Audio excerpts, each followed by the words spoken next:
Hello, how you doing, everyone? This is Juan with King Credit, giving result in the first 30 days. This is one of my client. I want to show you the date. We started this case on August 22nd. We're not going to show name or nothing, just to protect the identity of my client. This was her credit, you see, in the first 30 days. August 22nd, I got her credit at this credit score, okay? What you always look at, collection, account, public record, everything. Okay, she has some negative stuff she had, so that it was impacting her.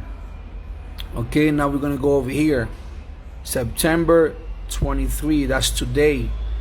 Okay, look at this. Unbelievable, almost 200 points. In Equifax, if you go over here, and then you just press on Equifax, we're still working on Equifax, you see? I'm gonna show you in a moment, okay? But look at this, different, big different. If you get over here, we go to Equifax, and we pick any accounts. Let's say this account over here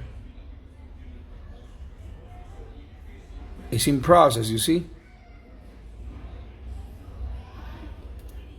Well, giving result in the first 30 days. Unbelievable. I'm very happy for my client. We almost done with this case.